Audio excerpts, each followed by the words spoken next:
तत्व से हरी झंडी मिलने पर जारी होगी सूची। हर सीट पर 3 मजबूत दावेदारों का नाम तैयार है। हारी 14 सीटों पर मंत्रियों और पदाधिकारियों ने सर्वे किया था और अब तैयारी है प्रत्याशियों के नाम की घोषणा की। जल्दी शीर्ष नेतृत्व से हरी झंडी मिलने के बाद प्रत्याशियों के नाम की घोषणा कर दी जाएगी। हर सीट पर 3 मजबूत प्रत्याशियों के नाम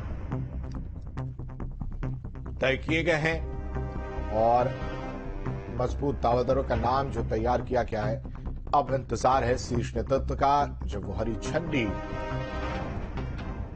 देगी और उसके बाद नामों का ऐलान किया जाएगा। लोकसभा चुनाव को लेकर बीजेपी तैयारियों में जुटी है और स्पीच की बड़ी खबर कि हारी हुई 14 सीटों पर जल्द ही बीजेपी प्रत्याशियों घोषित जो है प्रत्याशी कर सकती है।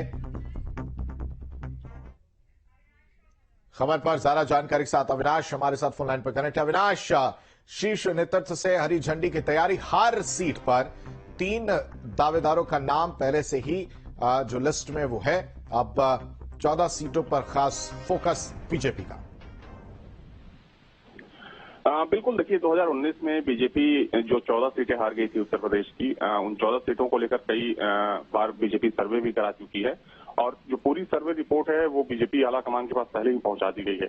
और चूंकि उन 14 सीटों को लेकर बीजेपी की खास तैयारी रही है और माना जा रहा है कि इन 14 सीटों को लेकर बीजेपी पहले ही प्रत्याशी घोषित कर सकती है। चूंकि बीजेपी की एक प्रक्रिया है कि बीजेपी सबसे आखिर में अपने प्रत्याशियों के नामों की घोषणा करती है, लेकिन इस बार माना जा रहा है कि जिन 14 सीटों को बीजेपी हार गई थी 19 के चुनाव में, उन सीटों पर बाकी सीटों से पहले ही बीजेपी काफी पहले अपने प्रत्याशी घोषित कर सकती है। और खास बात यह है कि जो पैनल बीजेपी ने बनाया है, एक सीट के लिए 3 नामों का पैनल है। हालांकि उस पर जो बीजेपी का पार्लियामेंट्री बोर्ड है और जो केंद्रीय चुनाव समिति है वो आखिरी मुहर लगाएगी कि वो उन 14 सीटों पर प्रत्याशी कौन होंगे। लेकिन उन 14 सीटों की जो तैयारी है, कह सकते हैं कि काफी खास तैयारी बीजेपी की।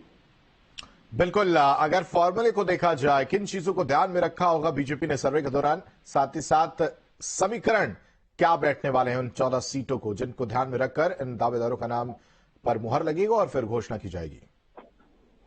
देखिए, जो 14 सीटें हैं, चूंकि वो 14 सीटें बीजेपी के लिए काफी कमजोर मानी जाती है। जैसे अगर मैनपुरी की बात कर लें, सहारनपुर की सीट हो गई या फिर अम्बेडकर नगर की सीट हो गई, तो चूंकि ये सीटें बीजेपी के लिहाज से काफी हमेशा ही कमजोर मानी जाती रही है। लेकिन इस बार बीजेपी ने अगर समीकरण की बात करें तो बूथ लेवल तक, इन सीटों पर बूथ लेवल तक जो तैयारी है उसको मजबूती के साथ बहुत पहले से बीजेपी ने तैयार कर लिया था। और चूंकि बीजेपी की कोशिश यही है कि इन सीटों पर जो सबसे कमजोर बूथ हैं उनको सबसे मजबूत बनाया जाए, ताकि आने वाले समय में अगले चुनाव में बीजेपी को इन सीटों पर फायदा हो सके। और अगर बीजेपी ये सीटें नहीं जीत पाती है तो चूंकि बीजेपी का जो लक्ष्य है मिशन 80 का, कहीं ना कहीं उसे एक धक्का लगेगा। तो ऐसे में इन सीटों को लेकर बीजेपी ने पहले से तैयारी शुरू कर ली थी और अब फाइनल रिपोर्ट आने के बाद बीजेपी अपने प्रत्याशी घोषित करने वाली है।